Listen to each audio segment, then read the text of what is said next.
Hello students, the chapter second in microeconomics theory of consumer behavior is continuing. So this is the 12th video of the chapter. Topic is the demand schedule. उससे पहले आपने जाना कि demand function क्या होते हैं. अब हम डिमांड शेड्यूल को लेकर आए हैं. कैसे डिमांड शेड्यूल तय किया जाता है. यानी डिमांड आप जानते हैं और शेड्यूल भी जानते होंगे. अब लेकिन इन वर्ड के मीनिंग्स आप जानते हैं, लेकिन डिमांड शेड्यूल क्या है वो समझना है. It is a tabular statement showing. ये एक टेबुलर स्टेटमेंट होता है और क्या शो करता हुआ, वेरियस क्वांटिटीज ऑफ कमोडिटीज. किसी भी कमोडिटीज की बहुत सारी क्वांटिटीज को शो करता हुआ एक टेबुलर स्टेटमेंट. बीइंग डिमांडेड, तो वो किसके लिए आया बीइंग डिमांडेड, यानी वो क्वांटिटी, किसी भी कमोडिटी की वो क्वांटिटी जो डिमांड की जाती है और वेरियस लेवल्स ऑफ प्राइस के अलग अलग लेवल्स पर की जाती है. During a given period of time, और दिए गए टाइम पीरियड के समय में. तो गिवन पीरियड ऑफ टाइम में अलग अलग कमोडिटीज की कितनी क्वांटिटी डिमांड की जाती है और वेरियस लेवल्स ऑफ प्राइस, और प्राइस के अलग अलग लेवल्स पर होती है, उस सबका टेबुलर स्टेटमेंट शो किया जाता है. उसे डिमांड शेड्यूल कहते हैं. अब समझ लेते हैं एग्जाम्पल से. इंडिविजुअल और मार्केट, यहाँ पर भी तो होगा. इंडिविजुअल में क्या होता है, एक कंज्यूमर होगा. मार्केट डिमांड शेड्यूल में ऑल कंज्यूमर्स होते हैं. अब पहले यहाँ देखा जाता है कि individual demand schedule. Individual demand schedule में देखते हैं हम. अब देखते P rupees, price in rupees. P for price, यहाँ पर प्राइस रुपीज में दे रखी है. किसी भी क्वांटिटी, किसी कमोडिटी की प्राइस रुपीज में है.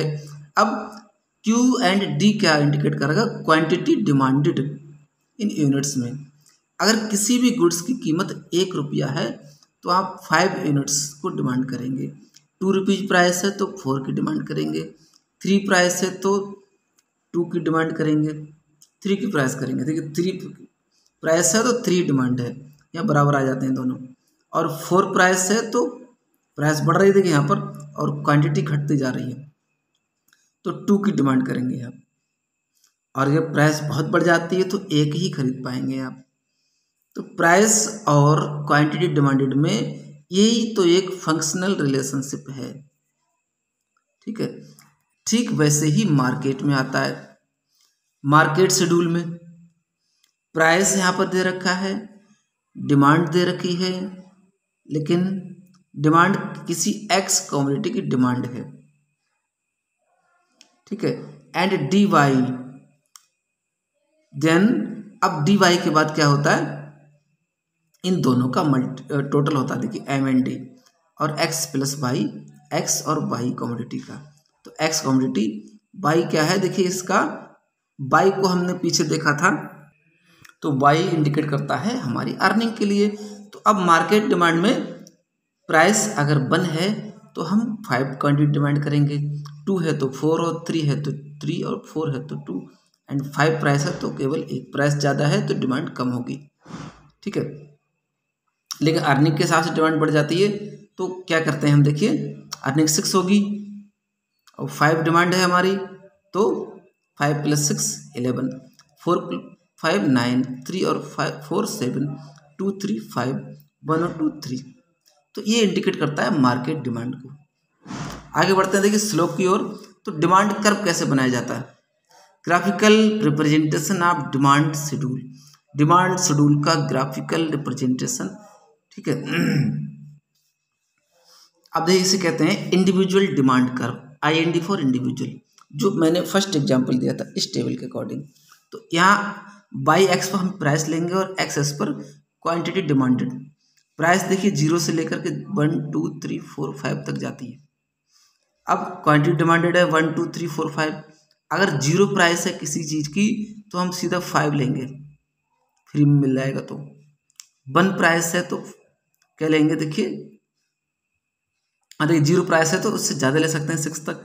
अब 1 प्राइस है तो 5 लेंगे, 2 प्राइस है तो 4, 3 प्राइस है तो हम 3 परचेज कर लेंगे, 4 प्राइस है तो 2, और 5 प्राइस है तो 1 ही परचेज कर पाएंगे. इस तरह इन सभी लाइनों को मैच करते हैं तो ये डॉटेड पॉइंट बन जाते हैं. तो ये यहाँ से यहाँ तक ये डिमांड कर्व बन गया एक तरह से। तो ये स्लोप डाउनवर्ड स्लोपिंग, इसका क्या आया निकल कर result, demand curve downward sloping, ये नीचे की ओर स्लोप करता हुआ। इनवर्स रिलेशनशिप है इन दोनों के बीच, एक इनवर्स रिलेशनशिप है between price and quantity demanded. तो क्वांटिटी डिमांडेड और प्राइस के बीच कैसा रिलेशनशिप, इनवर्स रिलेशनशिप। अब आते हैं देखिए इंडिविजुअल के बाद मार्केट डिमांड कर्व पर। मार्केट डिमांड कर्व भी वैसा ही है, ठीक है, बाय एक्स पर प्राइस लिया और एक्स पर क्वांटिटी डिमांडेड। तो यहाँ 0 से लेके जहाँ मार्केट डिमांड का इंडिकेट दिया 119753, तो यहाँ पर वही दे रखे हैं, लेकिन हम नंबर्स 0 से लेकर 2 4 6 8 10 12 तक बनाए हुए हैं, ठीक है। 1 प्राइस है तो हम 11 परचेज करेंगे, यहाँ पर आएगा 11। 2 प्राइस है तो हम कितना परचेज करेंगे, 9 करेंगे। 3 प्राइस है तो हम क्या 7 परचेज करेंगे, दोनों के बीच में 7 आएगा।